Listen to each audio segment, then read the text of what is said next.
Assalamualaikum warahmatullahi wabarakatuh.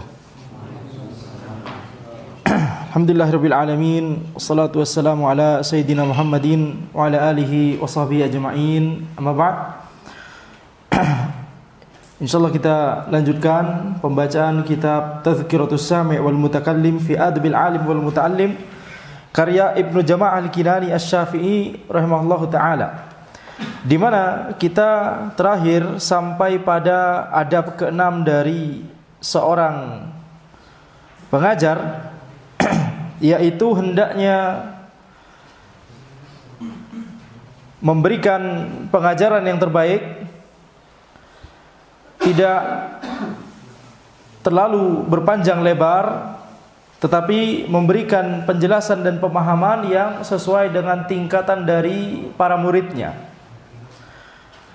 Dan sebelumnya telah kita bahas bahwa hendaknya seorang pengajar itu memulai dengan menjelaskan penggambaran masalahnya, duduk perkaranya seperti apa, kemudian memberikan contoh-contoh, menyebutkan dalil-dalil. Dan kita telah jelaskan juga di pertemuan sebelumnya bahwa menyebutkan dalil itu penting, dalam rangka supaya para penuntut ilmu itu mengagungkan dalil sejak dini, memuliakan dalil sejak dini, dan memahami agamanya dibangun di atas basirah, dibangun di atas dalil. Naam, dalil yang disebutkan tentunya masih sederhana, dalil-dalil bisa jadi dalil-dalil yang utama tapi umum gitu, mudah untuk dipahami, dan insyaallah setiap dalil dari Al-Quran dan As-Sunnah itu mudah untuk dipahami. Tapi nanti bisa jadi ada level perincian setelahnya. Nah, itu ditunda untuk penuntut ilmu tingkat menengah atau tingkat lanjutan. Tapi penuntut ilmu pemula sudah bisa diajarkan dalil. Dan ini tidak hanya sekedar teori, akan tapi para ulama telah banyak mencontohkannya.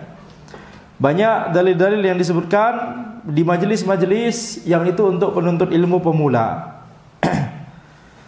Akan tapi ini bukan berarti ana tidak setuju dengan matan ilmu, yaitu ringkasan-ringkasan dari sebuah bidang ilmu, di mana di situ hanya dituliskan masalah-masalah tanpa dituliskan dalil-dalil.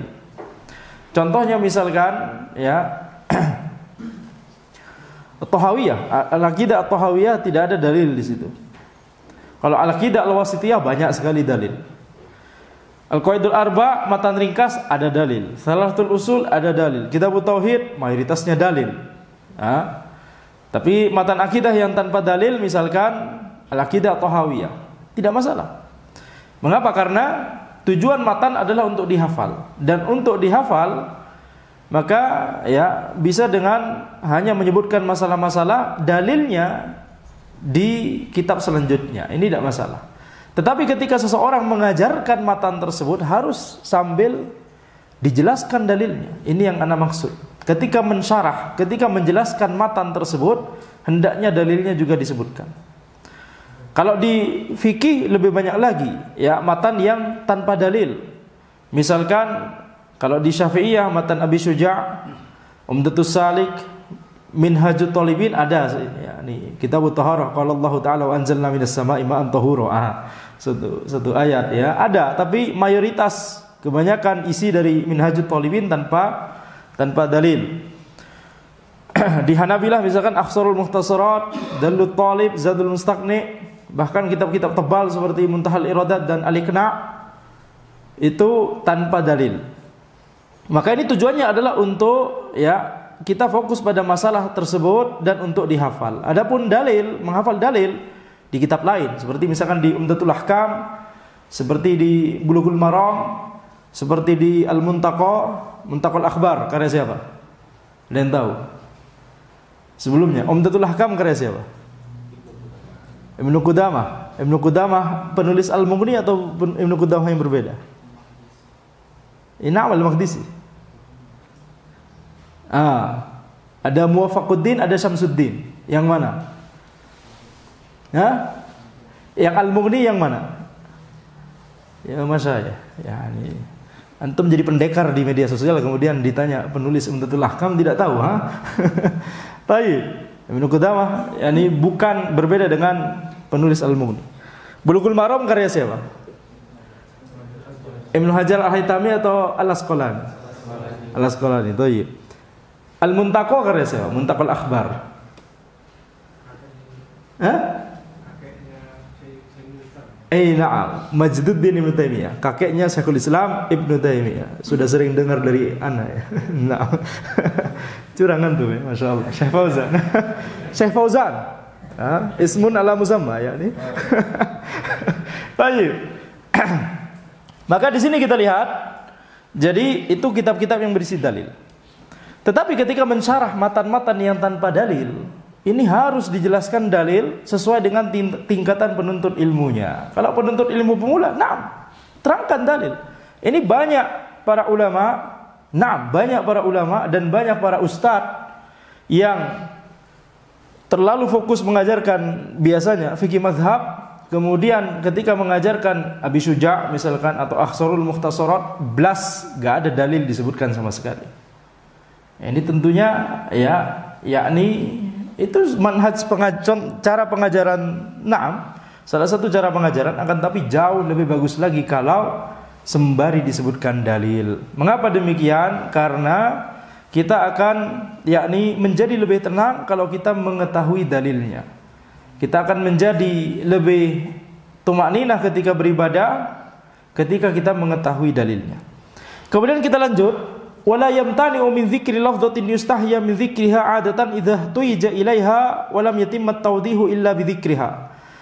Maka hendaknya seorang pengajar itu tidak mengapa untuk menyebutkan lafaz yang sebenarnya malu untuk disebutkan, biasanya malu untuk disebutkan. Akan tapi kalau dibutuhkan supaya memahamkan materi tersebut, maka tidak masalah. Kalau materinya tidak jelas, kecuali harus menyebutkan lafaz tersebut atau kata tersebut, jima misalkan, begitu ya, atau pembahasan-pembahasan terkait misalkan fikih haid dan nifas, begitu ya. Maka ini tidak masalah disebutkan kalau kemudian tidak jelas materinya, kalau itu tidak disebutkan. Jadi tidak masalah disebutkan. Fa in kanatil kinayatu tufidu ma'naha wa tuhassilu muqtadaha tahsilan bayyinan lam yusarrih bi dzikriha bal yaktafi bil kinayati anha. Akan tapi kalau dengan menyebutkan secara kinayah, secara tidak jelas begitu ya, akan tapi isyarat yang semua orang paham maknanya, semua orang itu tidak akan kebingungan. Seperti misalkan ketika perkataan para ulama timba masuk ke dalam sumur, begitu ya. Semua orang paham. Ada yang tidak paham.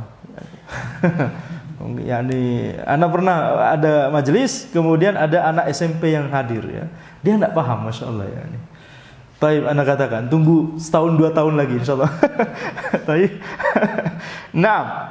Jadi kalau misalkan secara kinayah sudah jelas, maka tidak perlu untuk mentafsirih, tidak perlu untuk mempertegas kata tersebut. Akan tapi cukupkan dengan secara kinayah. Wa kadzalika idza kana fil majlis man la yaliqu dzikruha bihudurihi lihayaihi aw lijafaihi fayubni an tilkal lafdhah bighairiha.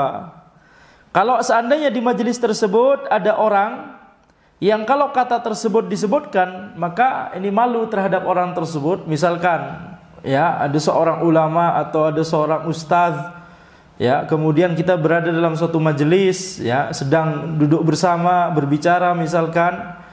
Nah, kalau misalkan kata itu disebutkan secara terang-terangan, itu kemudian membuat situasinya itu menjadi tidak nyaman begitu ya, atau tidak pantas, atau itu dirasa terlalu kasar untuk disebutkan di majelis itu, maka sebutkanlah secara kinayah.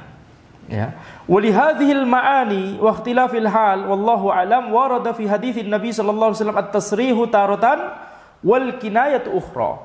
Karena adanya prinsip inilah karena adanya bisa jadi perbedaan kondisi inilah, ada majelis yang kita nyaman untuk mengucapkan kata itu, ada majelis yang kita tidak nyaman.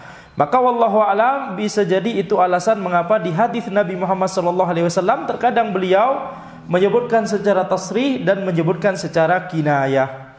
Karena bisa jadi itu ya yang secara kinayah disebutkan dalam majelis yang tidak nyaman kalau atau tidak pantas untuk disebutkan kata tersebut di situ. Seperti misalkan kalau ada anak-anak misalkan ya, maka sebutkan secara kinayah.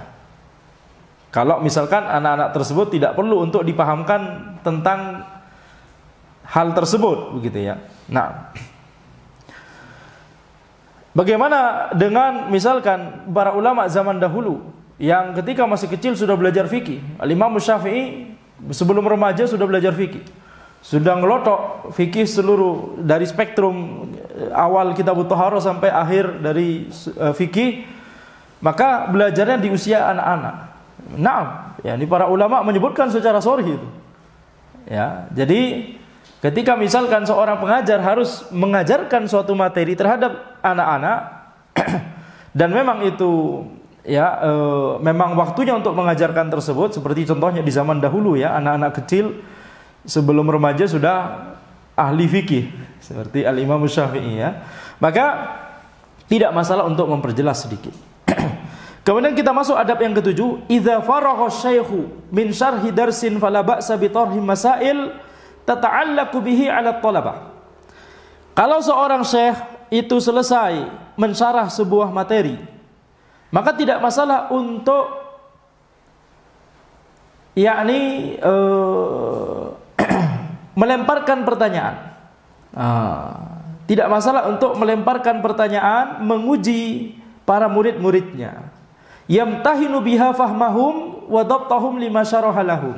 Menguji pemahaman mereka dan apakah mereka itu sudah ya mengerti atau bahkan sudah hafal dengan apa yang telah dijelaskan barusan. Faman dhahara istihkamu fahmihi lahu bi takraril isabah fi jawabihi syakarahu. Kalau misalkan ada seorang murid yang ternyata pemahamannya bagus, ya, beberapa kali ditanya jawabannya banyak benarnya, maka diucapkan terima kasih kepada murid tersebut, dipuji. Wa man lam yafhamhu talattafa fi i'adatihi lahu. Dan kalau ada murid yang belum paham, maka ya bersikap lemah lembut kepada murid tersebut dengan cara mengulangi pelajarannya atau mengulangi tema tersebut sesuai dengan yang dibutuhkan oleh murid tersebut supaya paham. Wal makna bi tarhil masail anna at-taliba rubbama istahya min qawlihi lam afham.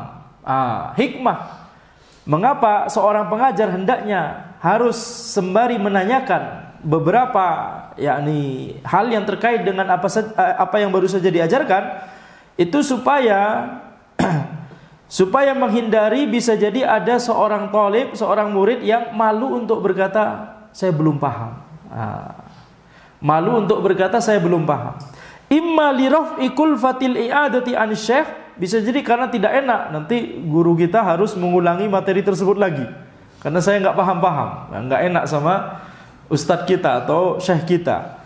Aulidikil waktu, atau si murid tersebut merasa ini waktunya mepet. Kalau anak masih nanya ini ya jadi nggak cukup waktunya. Au hayaan minal hadirin, atau malu terhadap ya orang-orang yang hadir yang lain. Yang lain enggaknya paham ya, ngangguk-ngangguk. Ya, Anda sendiri yang enggak paham nih kayaknya gimana nih, gitu ya. Sudah minder duluan. Au kaila tata'akhkhara qira'atuhum bisababihi.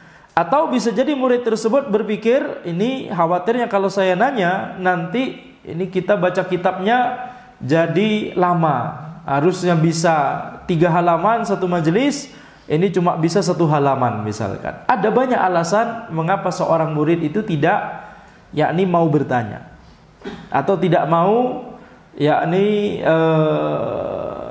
berkata kepada gurunya saya belum paham Ustaz, gitu misalkan.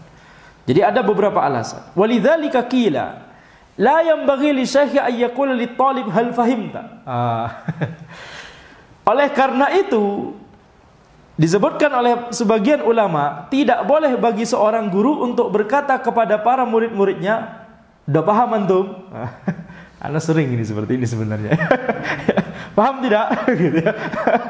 Sambil bentak-bentak ya. Kalau ke majelis tulap yang khusus ya, bukan di masjid. Udah paham antum? Gitu ya. Jadi sambil dibentak, itu gimana mau bilang tidak ya? Belum paham, nggak berani duluan. Betul Syekh Andri. Tapi antum sering nanya ya. Naam. Illa idza amina min qawlihi na'am. Kecuali kalau misalkan ya pengajar tersebut merasa ini murid-muridnya itu yakni tidak akan berkata na'am ketika ditanya, antum sudah paham? Si pengajar berpikir ini murid-murid gak akan berkata na'am kalau mereka belum paham. Baru kalau misalkan kondisinya seperti itu nggak apa-apa nanya, nggak apa-apa bertanya, antum sudah paham atau belum. Jadi illa idza amina min qawlihi na'am qabla an yafham fa illam ya'man min kadhibihi li haya'in aw ghairihi fala yas'alhu an fahmihi.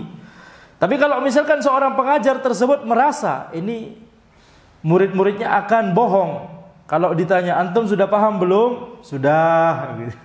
Ini biasa. Ini kalau misalkan dikhawatirkan mereka semua pada bohong atau sebagainya bohong karena malu atau karena alasan-alasan yang tadi, fala yas'alhu an fahmihi, maka jangan bertanya apakah mereka sudah paham atau belum. Li'annahu rubbama waqa'a fil kadhib biqaulihi na'am, karena itu akan menjerumuskan si murid untuk berkata na'am, yakni menjerumuskan untuk berbuat dusta. Karena malu gitu ya, jadi bohong. Tentunya ini bukan dusta yang besar ya tentunya. Akan tapi tetap saja ini merupakan sebuah perkataan yang ala khilafil waqi', ya, sebuah perkataan yang tidak sesuai dengan realita. Ini saja disebut kadzib kata penulis. Gimana kalau kita misalkan apa?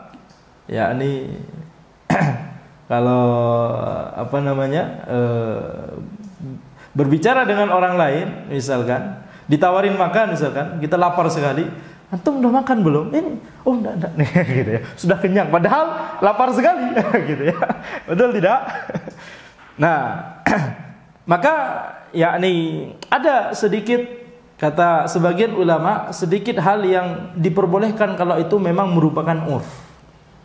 Kalau memang itu merupakan urf untuk menolak walaupun sebenarnya kita lapar dengan mengatakan ya nih nanti saja. Lebih baik tauriyah, lebih baik jangan katakan kenyang kalau memang lapar, tapi tauriyah, yakni gunakan lafaz yang tidak bohong tapi menghindari supaya kita tidak makan di situ.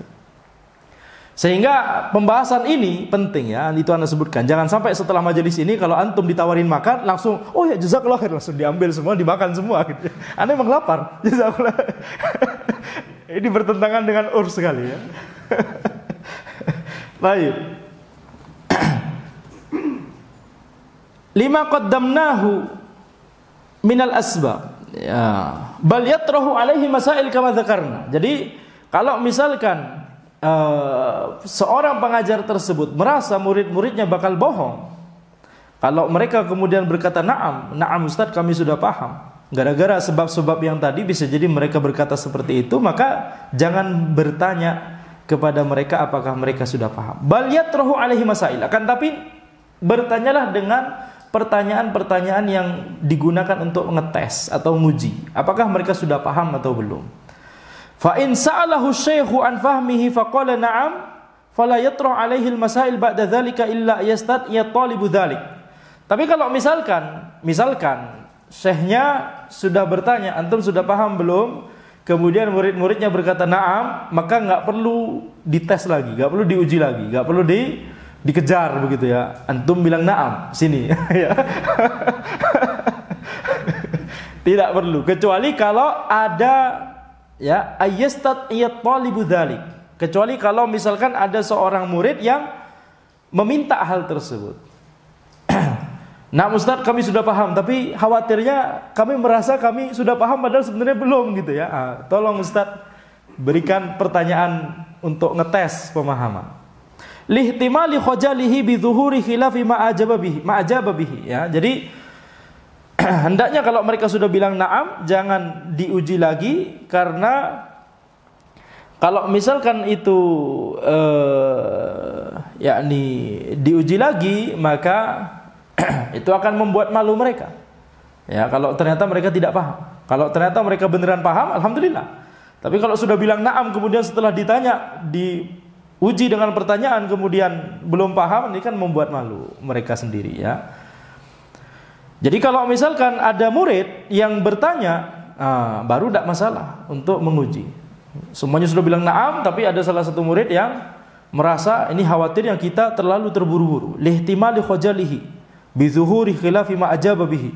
Khawatirnya ana bilang na'am tapi sebenarnya ana masih ragu-ragu. Nah, kalau thalib tersebut merasa demikian kemudian minta pertanyaan untuk diujikan, maka tidak masalah. Lihat seperti ini dibahas oleh penulis ya. Yani hal yang tampaknya remeh-temeh, betul tidak? Tapi ini dimasukkan dalam salah satu adab dari seorang pengajar. Wa yanbaghi li syaikhi ayya'mura at-talabah bil murafaqah fid durus. Wajib bagi seorang syekh, seorang guru untuk memerintahkan para muridnya untuk murafaqah. Murafaqah itu apa?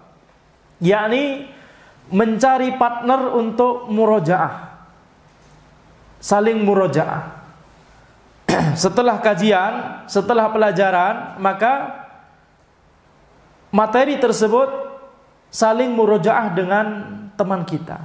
Kita saling mereview materi tersebut dengan teman kita. Dan ini kebiasaan para ulama. Misalkan Syekh Utsaimin, beliau punya teman murojaah bersama.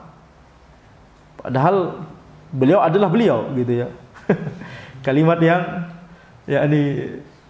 beliau adalah beliau ya. Syekh Utsaimin memiliki teman murojaah dan disebutkan ada beberapa teman yang mungkin bisa jadi dalam periode waktu yang berbeda-beda. Ya. Dan dari teman murojaahnya beliau itu biasanya kita tahu Syekh Utsaimin itu hafal apa saja.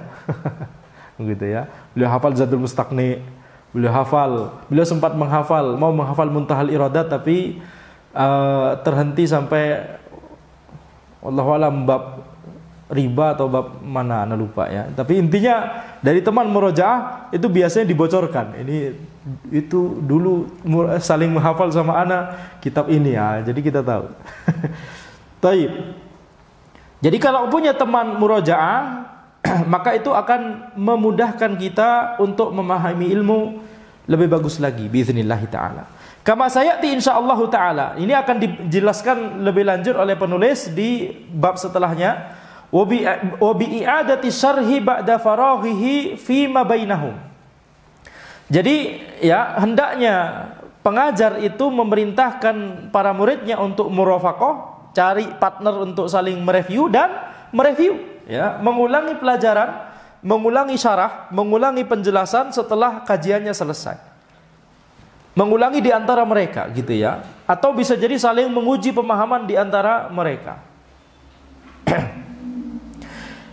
Liyathbuta fi adhanihim, supaya materi tersebut bisa kokoh di pikiran mereka, di benak mereka. Wa yarsaha fi afhamihim, supaya pemahaman mereka menjadi kokoh. Ar-rusuh fil ilm, yakni kokoh dalam masalah ilmu itu bisa didapat. Cara paling efektifnya adalah saling murojaah.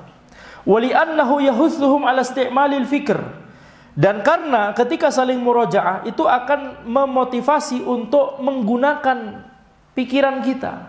Jadi nggak cuma dengar saja, ngaji kuping, nggak cuma ngaji kuping, tapi itu diujikan dengan cara berdiskusi bersama. Wa mu'akhadhatin nafsi bi talabit tahqiq. Dan ini akan membuat ini faidah-faidah mereview pelajaran setelahnya, mereview materi kajian setelahnya.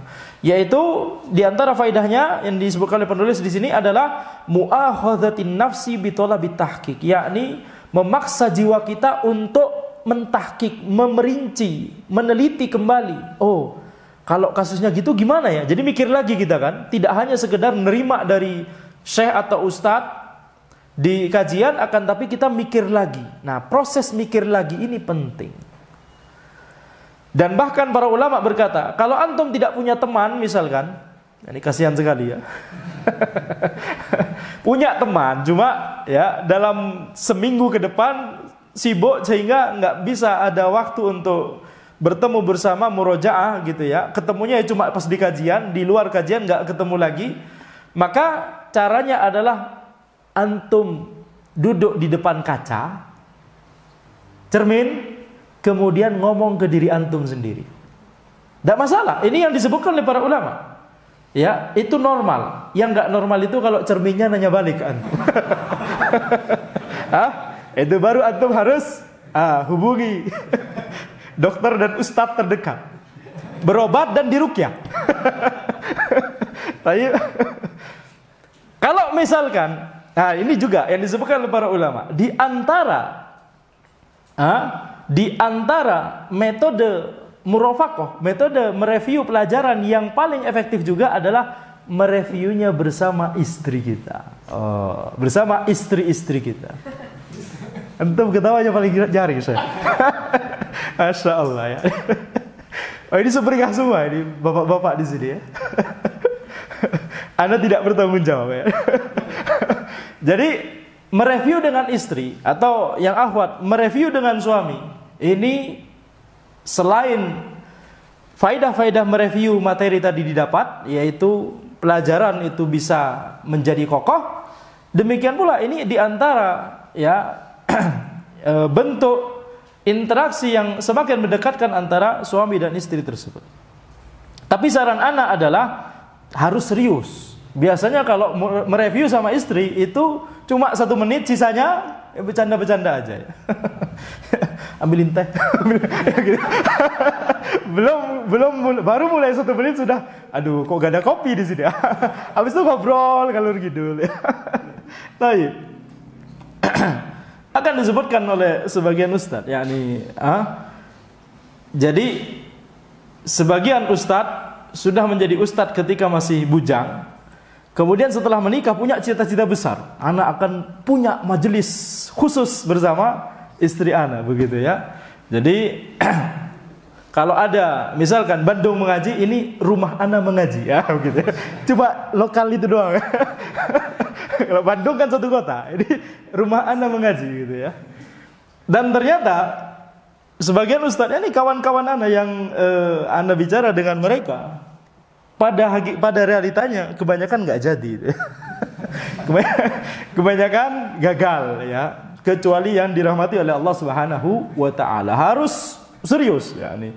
Jangan bercanda, jangan minta kopi, jangan minta dipijitin, jangan minta cemilan.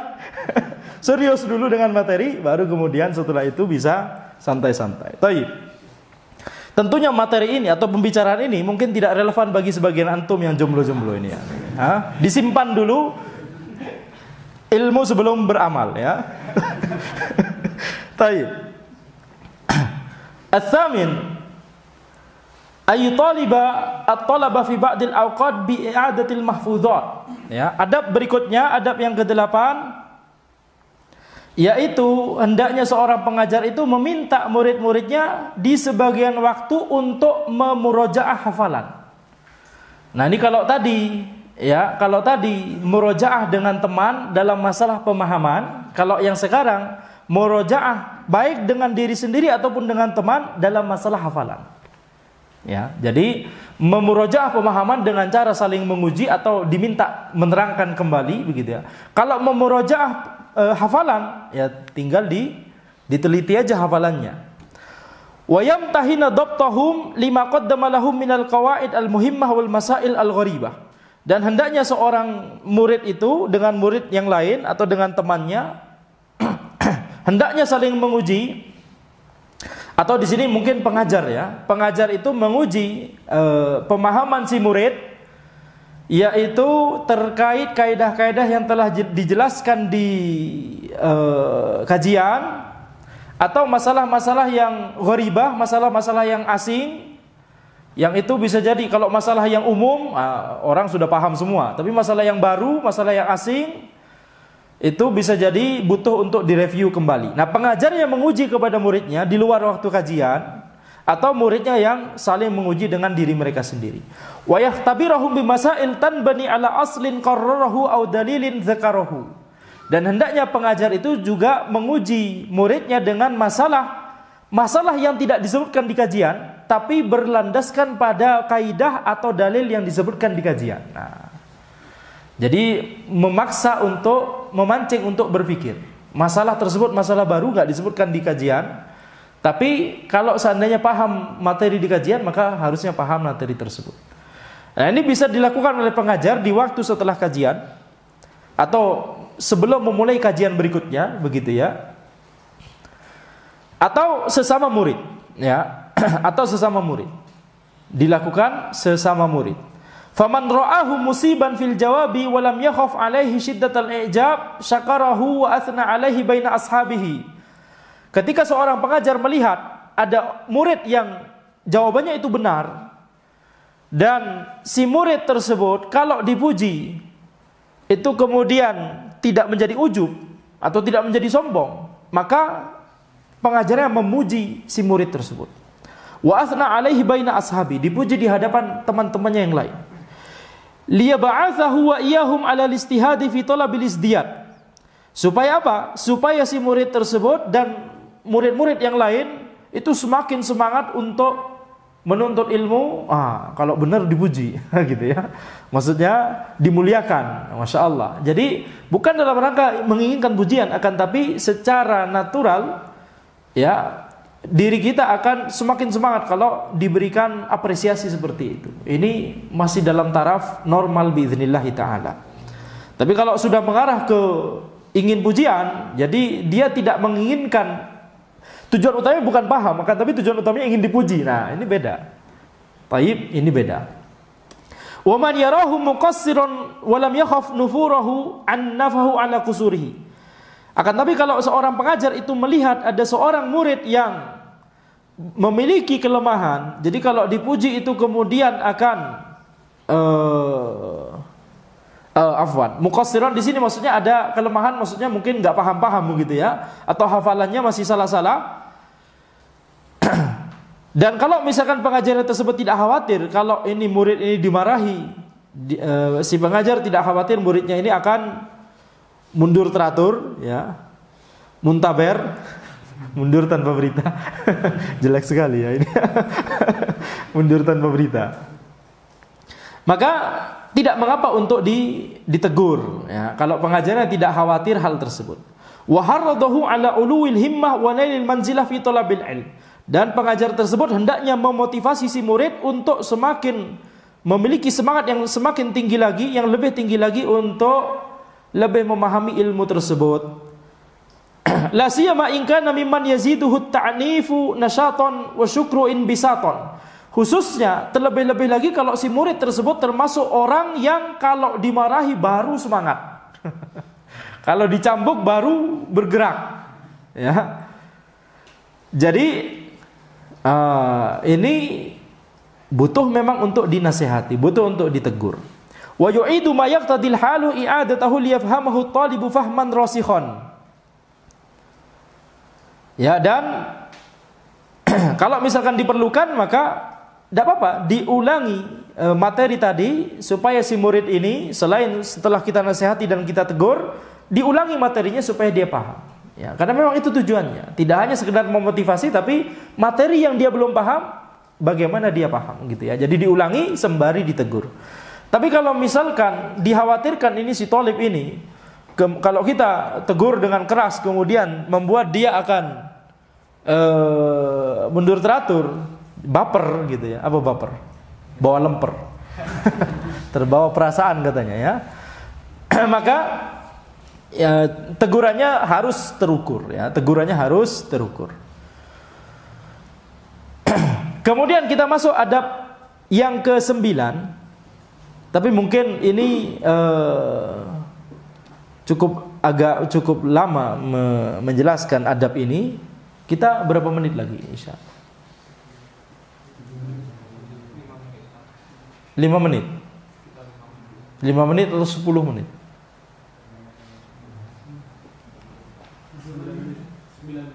9. Taib. Kita lanjutkan sedikit ya. Adab yang ke-9. Idza salakat talibu fit tahsili fawqa ma yaqtadihi al-hal, fawqa ma yaqtadihi haluhu, aw tahmiluhu taqatuhu wa khafa syaikhu dajarahu, aw sahu birrifqi bi nafsihi. Nah, sekarang kalau ada murid yang terlalu semangat, semangatnya melebihi kemampuannya, ya, semangatnya dalam menuntut ilmu itu melebihi kondisinya atau kemampuannya. Ini orangnya sakit-sakitan tapi saking semangatnya menuntut ilmu sampai begadang begitu ya. Sampai ke kajian tuh ngantuk-ngantuk. Kenapa antum? Begadang untuk menuntut ilmu gitu ya. Maka ini dinasihati. Ya, jadi kalau pengajarnya khawatir ini murid ini bakal dojar, yakni bakal tidak istiqomah, bakal putus di tengah jalan karena dia terlalu semangat melebihi kemampuannya begitu ya. Dia sebenarnya masih belum paham materi tersebut tapi semangat untuk membuka kitab itu padahal kitab itu masih terlalu tinggi untuk dia. Ini pasti akan putus di tengah jalan nanti itu. Maka ditegur oleh syekhnya tersebut.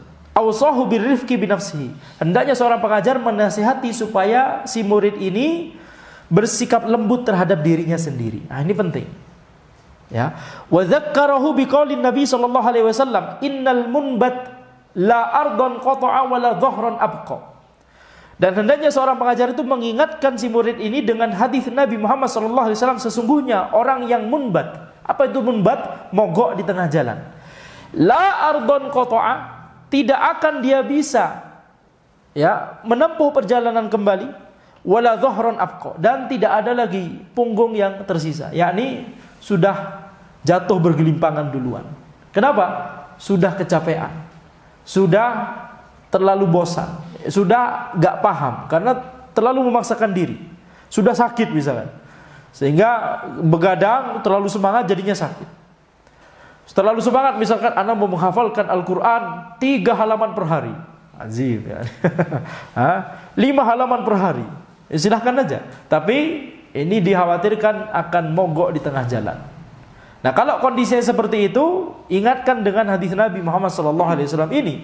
Innal munbat la ardon qata'a wa la dhahran abqa. Munbat itu adalah sesuatu yang mogok di tengah jalan, sesuatu yang punya tujuan tapi tidak mencapai tujuan tersebut dan mogok di tengah jalan, gugur di medan dakwah, gugur di tengah perjalanan, sehingga tidak ada la ardon qata'a wa la dhahran abqa, tidak ada tanah lagi yang bisa dia susuri dan tidak ada punggung lagi yang tersisa, yakni sudah jatuh bergelimpangan, tidak bisa melanjutkan, tidak sampai ke tujuannya. Wa nahwi dzalika mimma yahmiluhu 'alal anati wal iktisadi fil istihad. Dan hendaknya pengajar tersebut mengingatkan si murid dengan segala sesuatu yang yakni mengingatkan si murid supaya pertengahan saja dalam melakukan sesuatu, termasuk dalam menuntut ilmu harus pertengahan. Sekali lagi, ini bagi murid yang terlalu semangat. Kalau muridnya terlalu leha-leha seperti kita semua, jangan dikasih seperti ini, makin leha-leha, betul tidak? Makin santai-santai. Wa kadzalika idza dhahara lahu minhu na'u sa'amatin aw dajarin aw mabadi'u dzalik amarahu birrahah wa takhfifil ishtighal. Demikian pula ketika seorang pengajar melihat ada muridnya yang mulai tampak tanda-tanda bosan atau tanda-tanda mau mogok di tengah jalan atau tanda-tanda ya tidak sabar lagi untuk menuntut ilmu tersebut. Yakni ketika seseorang menetapkan target terlalu tinggi, 5 halaman per hari hafal Quran misalkan. Ketika dia tidak bisa mencapai target itu, lama-lama dia akan merasa dirinya ya tidak mampu, dia akan merasa buruk begitu ya, tidak merasa senang dengan dirinya sendiri. Nah, ini kondisi ini kalau dilanjutkan akan membuatnya mogok di tengah jalan. Ketika si pengajar melihat tanda-tanda seperti itu, maka si pengajar hendaknya memerintahkan si murid untuk istirahat dan untuk meringankan beban yang dia bebankan kepada dirinya sendiri. Wala yushiru ala talibi bi ta'allumi ma la yahtamiluhu fahmuhu aw sinnuhu wala bi kitabin yaksuru dhihnuhu an fahmihi. Hendaknya seorang pengajar itu tidak memberikan yakni pengajaran, tidak memberikan pelajaran kepada murid dengan tema atau dengan materi yang tidak bisa atau belum bisa dipahami oleh si murid tersebut. Karena pemahamannya belum nyampe ke sana, memang harus baca kitab lain terlebih dahulu yang lebih mudah, tapi ini langsung meloncat ke kitab yang lebih susah, tentunya wajar kalau tidak paham. Atau usia si murid belum cukup gitu ya, terlalu kecil sehingga pemahamannya masih sedikit, maka hendaknya pengajar jangan memaksakan hal tersebut. Wala bi kitabin yaksuru dhihnuhu an fahmi. Jangan mengajarkan murid dengan kitab yang murid-muridnya itu tidak atau belum mampu untuk mencerna atau melahap kitab tersebut. Nah, ini di sini ada faedah penting dari para ulama, yaitu ketika masih kecil memang hafalan itu tajam. Hafalan itu mudah, yakni anak kecil mudah menghafal, betul tidak? Tapi pemahamannya jauh lebih sedikit. Orang dewasa pemahamannya sudah matang, tapi hafalannya mungkin lebih susah daripada anak kecil. Jadi orang yang sudah dewasa atau yang baru ngaji ketika sudah dewasa atau ketika sudah remaja atau dewasa baru ngaji, jangan merasa menyesal mengapa nggak dari dulu, sejak masih kecil ngaji begitu ya. Kalau anak ngaji sejak kecil mungkin anak sekarang sudah jadi Syekhul Islam. Misalkan begitu ya. Maka jangan putus asa. Mengapa demikian? Karena setiap fase itu diberikan kelebihannya masing-masing. Kalau kita baru ngaji di usia yang sudah dewasa misalkan, maka maksimalkan yakni potensi yang ada di manusia dewasa, yaitu pemahaman. Kejar di pemahaman. Pemahamannya jauh lebih matang daripada anak kecil, betul tidak? Nah. Fa in istasharu syaikha man la ya'rifu halahu fil fahmi wal hifdhi fi qira'ati fannin aw kitabin lam yushir alaihi bi syai'in hatta yujarriba dhihnahu wa ya'lam halahu. Kalau ada seseorang yang bertanya kepada seorang pengajar, tapi pengajarnya ini enggak tahu kondisi si orang ini, apakah pemahamannya sudah nyampe mana, hafalannya sudah sampai mana, gitu ya. Kitab atau bidang ilmu yang telah dia pelajari apa saja, kitab yang sudah dia baca apa saja. Maka kalau tidak diketahui kondisinya, maka ulama atau ustadz tersebut hendaknya jangan menjawab yang terlalu tinggi, sampai si pengajar tersebut tahu kondisi si penanya, sampai mana pemahamannya, level ilmunya sampai mana, gitu ya. Kalau belum tahu jangan menjawab dengan yang terlalu tinggi. Fa illam yahtamilil halu at-ta'khira asyara alaihi bi kitabin sahlim minal fannil matlub. Kalau misalkan yakni pertanyaan tersebut tidak bisa ditunda, harus dijawab sekarang, maka jawablah dengan kitab yang mudah. Ya, jawablah dengan jawaban yang mudah. Fa in ra'a dhihnahu qabilan wa fahmahu jayyidan naqalahu ila kitabin yaliku bi dhihnihi wa illa tarakahu. Kalau seandainya kemudian dilihat, oh pemahaman ternyata nyampe, tingkatkan lagi kitabnya, tingkatkan lagi jawabannya, begitu ya. Wa dzalika li anna naqla at-talibi ila ma yadullu naqluhu ilaihi ala jawadati dhihnihi yazidun bisatahu wa ila ma yadullu ala qusurihi yuqallilu nashatahu. Karena kalau misalkan seorang murid, misalkan pemahamannya sudah tinggi, seorang murid sudah tinggi, tapi si pengajar nggak tahu kondisinya, kasih kitab yang mudah, kasih jawaban yang mudah, ini akan membuat dia senang. Oh, Anda paham jawaban itu. Nah, ketika pengajar merasa ini bisa ditambah lagi level jawabannya, tambah lagi, ini akan membuat dia semangat. Tapi kalau pemahamannya segini, tapi diberi jawaban dari awal sudah sangat susah sekali, ini akan membuat dia minder, dia akan membuat dia tidak semangat. Satu paragraf lagi ya. Wala yumakkinu at-taliba min al-istighali fi fannain aw athar idza lam yathbituhuma bal yuqaddimul aham fal aham kama sanadhkuru insyaallah taala. Hendaknya seorang murid itu tidak sibuk mempelajari dua bidang ilmu atau lebih kalau tidak bisa memahami keduanya. Jadi satu momen atau satu periode pelajari satu bidang ilmu terlebih dahulu. Ya, jangan dua sekaligus kalau memang susah untuk dipahami dua-duanya sekaligus. Bal yuqaddimul aham fal aham kama sanadhkuru insyaallah taala. Akan tapi hendaknya dia memulai dari yang paling penting, kemudian yang kurang penting tapi sama-sama penting gitu. Sama penting tapi kurang penting daripada yang pertama. Seperti misalkan belajar fikih dan usul fikih pada waktu yang bersamaan. Nah, kalau berat ya sudah belajar fikih dulu karena itu lebih penting, baru kemudian usul fikih. Wa idza alima aw ghalaba ala dhannihi annahu la yuflihu fi fannin asyara alaihi bitarkihi wal intiqalu asyara alaihi bitarkihi wal intiqali ila ghairihi mimma yurja fihi falahuhu. Kalau seorang pengajar melihat ada muridnya kayaknya tidak bakat di suatu bidang ilmu, maka pengajar tersebut memberikan nasihat, ya sudah, untuk bidang ilmu ini pelajari yang simpel-simpel saja, tapi coba pelajari bidang ilmu lain, kayaknya antum lebih cocok di situ.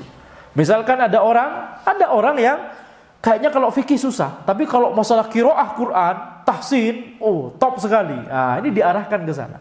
Ada orang yang ilmu hadis susah, tapi kalau bahas fikih, wah ini top sekali. Diarahkan ke sana. Ilmu hadis tetap dipelajari, tapi yang simpel-simpel saja. Tapi arahkan ke fikih. Kalau ada orang kemudian bahas akidah yang bantahan, syubhat dan seterusnya, oh kayaknya susah ini. Tapi kalau dia belajar ilmu hadis, banyak hafalan rawi-rawi, dia kayaknya tokcer. Arahkan ke situ. Tapi akidah, pelajari yang simpel-simpel, yakni akidah Ahlussunnah gitu ya, yang akidah yang lurus. Udah, antum enggak usah bahas akidah menyimpang, itu bukan mungkin bukan bakat antum ke sana, tapi bakat antum di sini, di ilmu hadis misalkan. Jadi pengajar harus mengarahkan murid-muridnya. Demikian yang bisa Anda sampaikan dalam pertemuan kita kali ini. Tidak ada sesi setelah Isya. Hadza wallahu a'lam. Subhanakallahumma wa bihamdika asyhadu an la ilaha illa anta astaghfiruka wa atubu ilaik. Assalamualaikum warahmatullahi wabarakatuh.